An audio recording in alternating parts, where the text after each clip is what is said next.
Because the changing climate is already harming Western communities struggling with drought and coastal cities dealing with floods.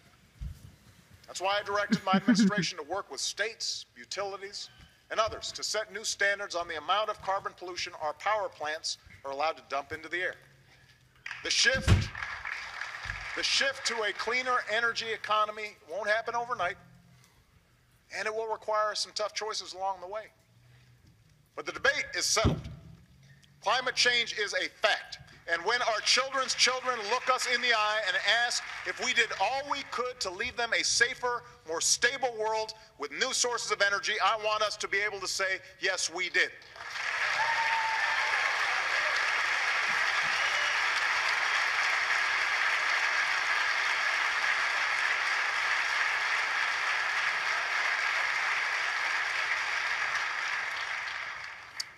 Finally, if we're serious about economic growth, it is time to heed the call of business leaders, labor leaders, faith leaders, law enforcement, and fix our broken immigration system.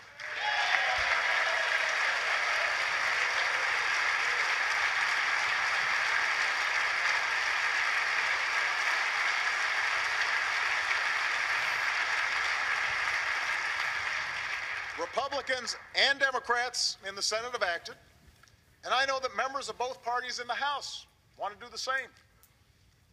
Independent economists say immigration reform will grow our economy and shrink our deficits by almost $1 trillion in the next 2 decades. And for good reason. When people come here to fulfill their dreams, to study, invent, contribute to our culture, they make our country a more attractive place for businesses to locate and create jobs for everybody. So let's get immigration reform done this year. Let's get it done. It's time.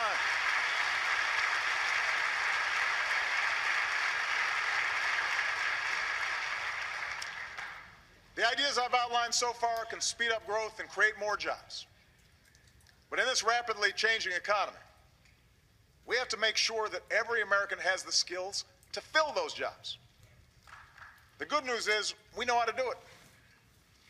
2 years ago, as the auto industry came roaring back, Andra Rush opened up a manufacturing firm in Detroit. She knew that Ford needed parts for the best-selling truck in America, and she knew how to make those parts. She just needed the workforce. So she dialed up what we call an American Job Center, places where folks can walk in to get the help or training they need to find a new job or a better job. She was flooded with new workers. And today, Detroit Manufacturing Systems has more than 700 employees. Now, what Andra and her employees experienced is how it should be for every employer and every job seeker. So tonight, I've asked Vice President Biden to lead an across-the-board reform of America's training programs to make sure they have one mission: train Americans with the skills employers need and match them to good jobs that need to be filled right now.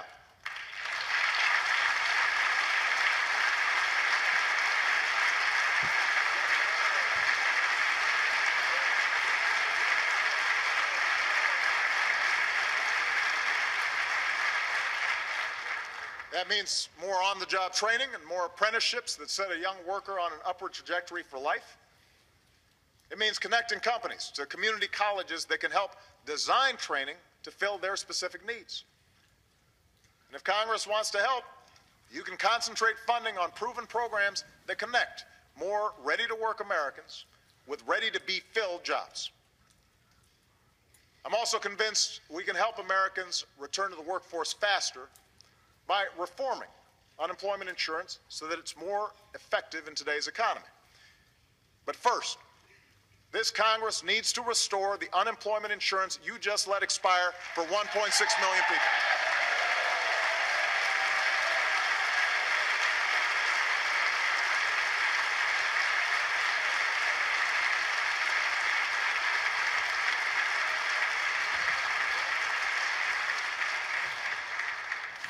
Let me tell you why.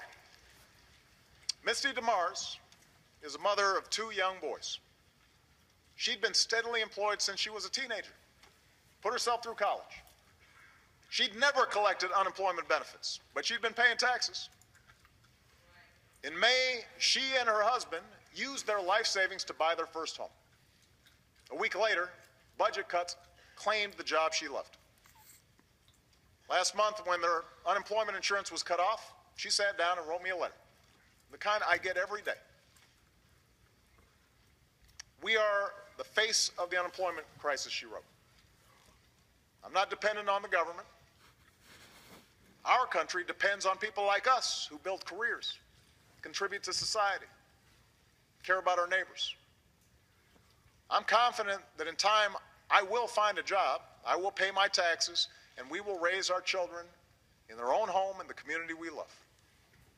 Please give us this chance. Congress, give these hard-working, responsible Americans that chance. Give them that chance.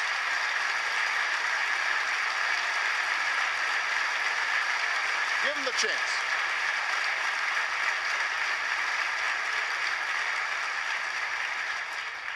They need our help right now, but more important, this country needs them in the game.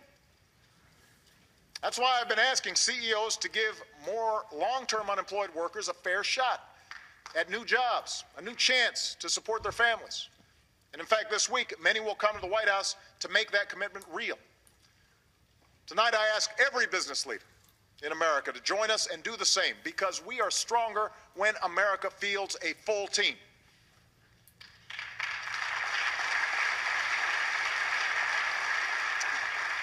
Of course, it's not enough to train today's workforce.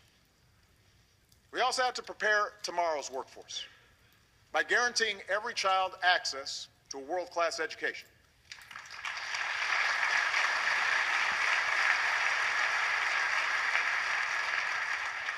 Estevan Rodriguez couldn't speak a word of English when he moved to New York City at age 9. But last month, thanks to the support of great teachers and an innovative tutoring program, he led a march of his classmates through a crowd of cheering parents and neighbors from their high school to the post office where they mailed off their college applications. And this son of a factory worker just found out he's going to college this fall.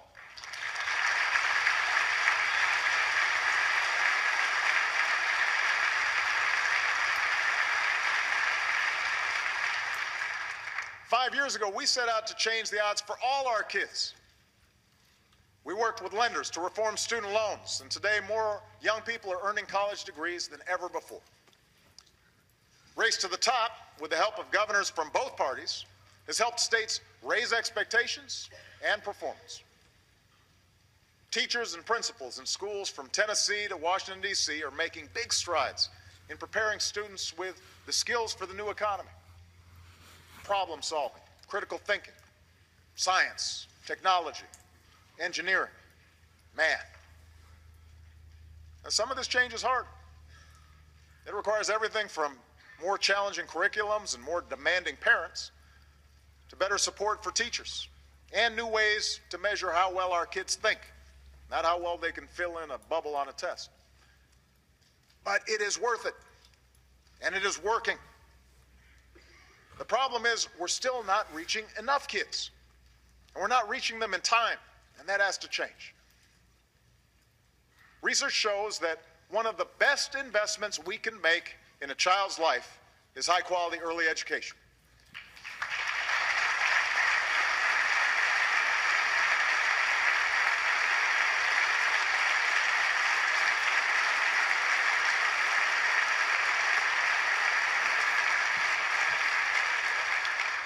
Last year, I asked this Congress to help states make high-quality pre-K available to every 4-year-old.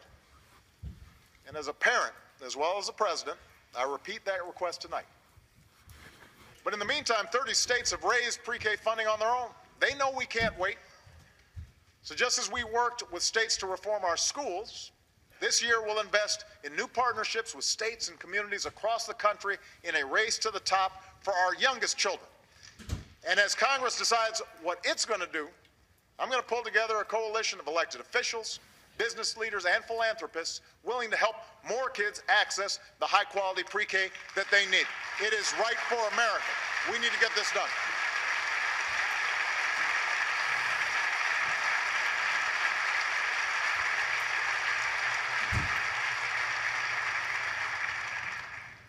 Last year, I also pledged to connect 99% of our students to high-speed broadband over the next 4 years. Tonight, I can announce that with the support of the FCC and companies like Apple, Microsoft, Sprint, and Verizon, we've got a down payment to start connecting more than 15,000 schools and 20 million students over the next 2 years without adding a dime to the deficit.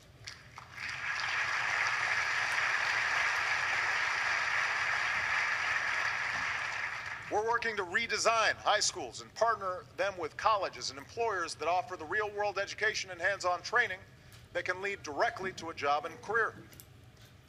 We're shaking up our system of higher education to give parents more information and colleges more incentive to offer better value so that no middle-class kid is priced out of a college education.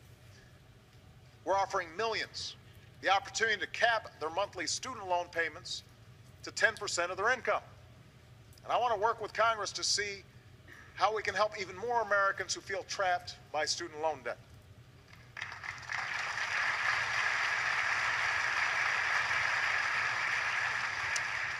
And I'm reaching out to some of America's leading foundations and corporations on a new initiative to help more young men of color facing especially tough odds to stay on track and reach their full potential.